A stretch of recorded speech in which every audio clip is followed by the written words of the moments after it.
দর্শক দেখেন একটা ঘটনা, ব্রাহ্মণবাড়িয়ার যে কসবা সীমান্তে সেখানে বিএসএফ গুলি চালাইছে। সেই গুলিতে বাংলাদেশি একজন মারা গেছে, আরেকজন গুলিবিদ্ধ হয়েছে। তো ভারতীয় বিএসএফ তো মনে করছে দুইজনই বাংলাদেশি, তাদের তো সমস্যা নেই, গুলি চালায় কিন্তু খালাস। এখন দুজন গুলিবিদ্ধ হওয়ার পর দুজনকেই চিকিৎসার জন্য ঢাকা আনা হয়েছে। প্রতিমধ্যে বাংলাদেশি নাগরিক সে মারা গেছে, ভারতীয় নাগরিক আহত হয়েছে, তার চিকিৎসা চলছে। বিএসএফ কিন্তু গুলি চালায়, বাস তার দায়িত্ব শেষ। বাকিটা এখন পুরো ধকলটা যাচ্ছে কিন্তু বাংলাদেশের উপর।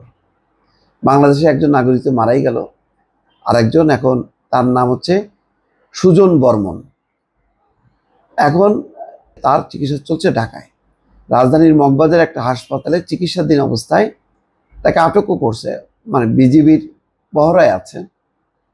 বিজিবির জনসংযোগ কর্মকর্তা বলতেছে মোহাম্মদ শরীফুল ইসলাম গতকাল রাতে ব্রাহ্মণবাড়িয়ার কসবা সীমান্তে একটি সিন্ডিকেটের সহযোগিতায় একজন ভারতীয় চোরা কারবারি গুলিবিদ্ধ অবস্থায় বাংলাদেশে অনুপ্রবেশ করে। সীমান্ত এলাকায় মোটরসাইকেল বোধহয় কেনা বেচা করছিল, এরকম কিছু। বাস বিজিবি, আর কোনো কথা নেই, গুলি। মানে চোরাচালান বা এই প্রতিরোধে যে একদম গুলি চালাইতে হবে, একটা অদ্ভুত ব্যাপার। এখানে কোনো আটকের ব্যাপার নেই, সরাসরি গুলি। আচ্ছা, কি হয়েছে? ওই তথ্যের ভিত্তিতে বিজিবি অনুসন্ধান ও গোয়েন্দা নজরদারি বৃদ্ধি করে।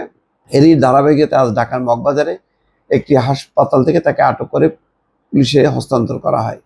আটক ব্যক্তি ভারতের আগরতলা বটতলী গ্রামের মঙ্গল বর্মনের ছেলে সুজন বর্মন। তার বিরুদ্ধে আইনানুগ ব্যবস্থা গ্রহণের জন্য তাকে হাতিরঝিল থানা পুলিশের জিম্মায় হস্তান্তর করা হয়েছে। ব্রাহ্মণবাড়িয়ার কসবা উপজেলার মাদলা সীমান্তে বিএসএফ এর গুলিতে সাকিব নামের একজন বাংলাদেশি নিহত হয়। একই ঘটনায় আহত হয় সুজন বর্মন, 35, ভারতীয় নাগরিক। নিহত সাকিব কসবা উপজেলার বায়েক ইউনিয়নের মাদলা গুচ্ছ গ্রামের বাসিন্দা মোহাম্মদ মোতালিবের ছেলে। সূত্র বলছে রোববার রাত 12:15টার দিকে মাদলা সীমান্ত এলাকায় বিএসএফ এর পক্ষ থেকে গুলির ঘটনা ঘটে। যত গুলি দেখবেন, বাংলাদেশের বিজিবি গুলি ছড়ে না, গুলি ছড়ে হচ্ছে বিএসএফ। এই অবস্থায় সীমান্তে শূন্য রেখার কাছাকাছি অবস্থান করছিলেন সাকিব এবং সুজন, শূন্য রেখার কাছে। তারা সীমান্ত এলাকায় চোরাই মোটরসাইকেল সংগ্রহের উদ্দেশ্যে গিয়েছিলেন বলে প্রাথমিকভাবে জানা গেছে। কসবা উপজেলার নির্বাহী কর্মকর্তা বলছেন, ভারতীয় নাগরিক সুজন বর্মনের সহায়তায় চোরাই পথে একটা মোটরসাইকেল আনার সময় বিএসএফ সদস্যরা তাদের লক্ষ্য করে গুলি ছোড়ে।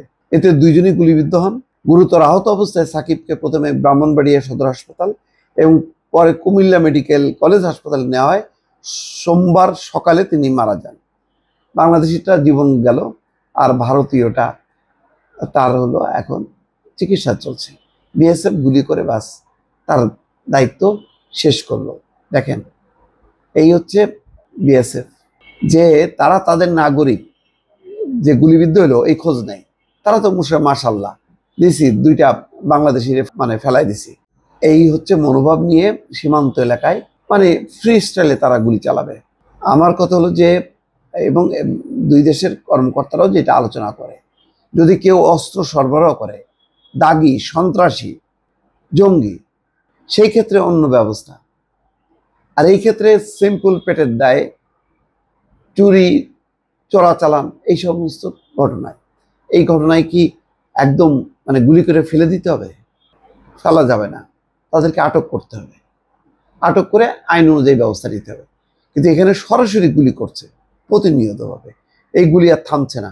ভালো থাকবেন, আল্লাহ হাফেজ।